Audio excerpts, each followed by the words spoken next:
Hey everybody, how you doing? Mr. Bookman here, and today I'm going to be reading Hello, Crow by Candace Savage and illustrated by Chelsea O.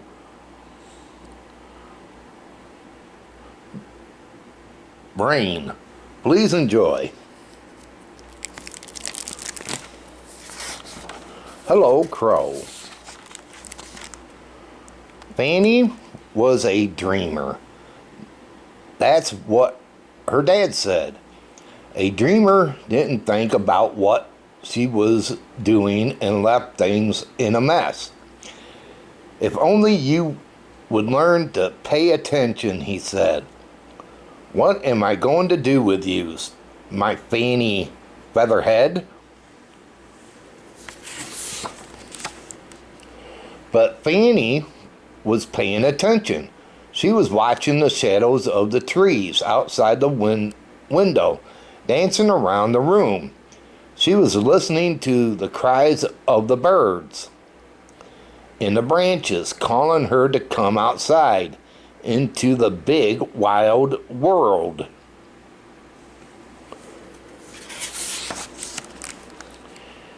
Here you go, her dad said with a sigh and kiss the top of her head, a little something for you for your adventure.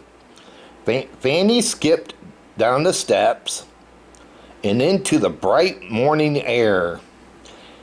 Every bug, every leaf, every petal was sheeming with wonder. After a while, she sat on her favorite rock and started to eat her lunch. Crumbs went flying in every direction, but she didn't notice them. She was too busy watching the big black bird that was coming toward her. The bird kept waddling closer. Hop, hop, stop, hop, hop. Whenever he stopped, he tilted his head and looked at Fanny. He looked at the crumbs around her feet. Closer he hopped, and closer.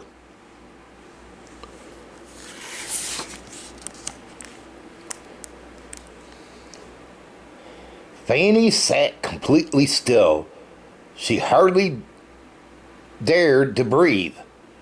He was so close she could have reached over and touched his wings, but she didn't. Hello, Crow, she whispered, because she knew that who he was. I am very pleased to make your acquaintance. When the crow was poked and paddled in the grass and eaten every last crumb, he fixed one round eye on Fanny and gave her a little nod. Then with a rush of rustling feathers, he leaped into the sky and was gone.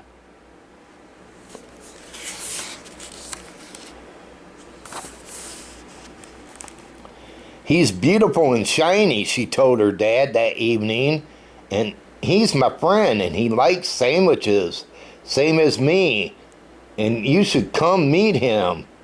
And her dad looked up from what he was doing. Where do you get all your feather brain ideas, he said, and ruffled her hair. You know as well as I do that you can't have a crow for a friend. Now go take those muddy shoes and get ready for dinner.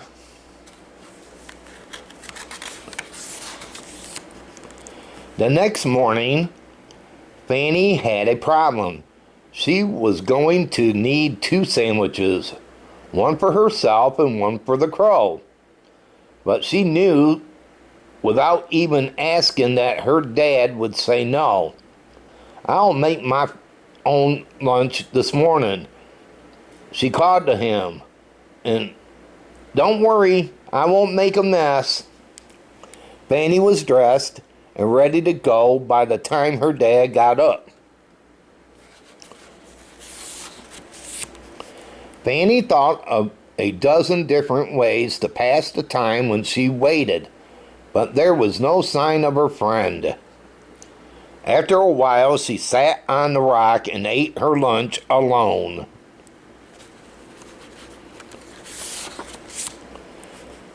And then suddenly there he was, rushing toward her, not hopping this time, but flying, swooping low across the lawn. He landed with a thump and a flourish right beside her. Go, go, shouted the crow with a little bow. Goo, goo, shouted Fanny. I'm happy to see you too. From then on, every day was full of surprises. When Fanny told her dad about everything that had happened, he laughed and gave her a little hug. And then I suppose you flapped your wings and flew away with him. No, Dad, listen to me. She protested, but he didn't seem to hear. How would she get him to believe her?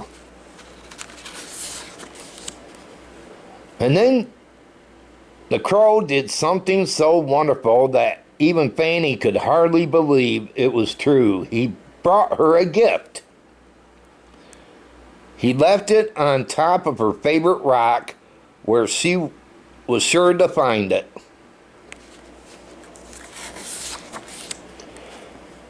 Next came a red bend. A few days later, a green pebble, then a teeny silver heart. One by one, Fanny gathered up all the presents and carried them home with her. It's simple, she told her father. Crow loves me, and I love him too. And that's why he brings me presents. But her dad just shook his head. I don't know where you found all this trash, he said wearily, but the silliness has to stop. Fanny drew herself up to her full height and folded her arms across her chest. These are treasures, not trash, she said firmly.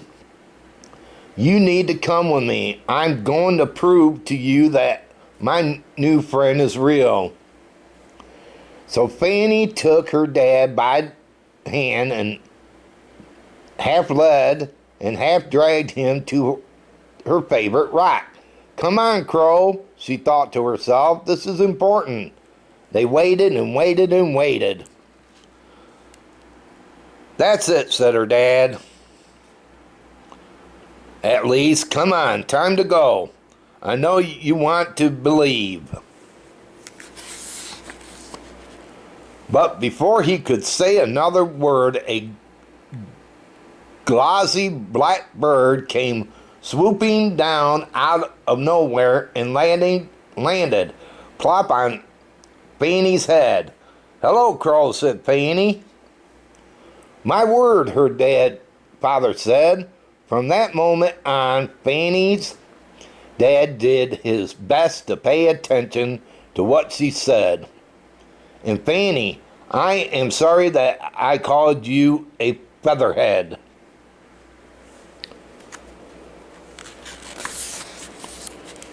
Oh, don't worry, she reassured him. I like being a featherhead, just like my new friend. Goo, goo, goo, shouted the crow. See, he agrees, said Fanny. And she and her dad both laughed.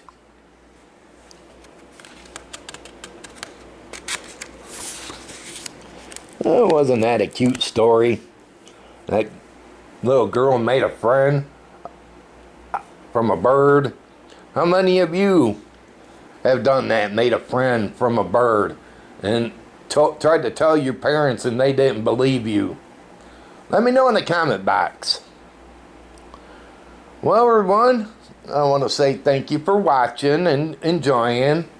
And if you like this story, please give it a thumbs up. And let me know how you're doing during these crises here in the world, what's happening and everything. And give me a thumbs up if you're safe and healthy where you're at. Just curious. Until next time, everyone, y'all take it easy. Have a good one. This is Mr. Bookman, and this story time is over.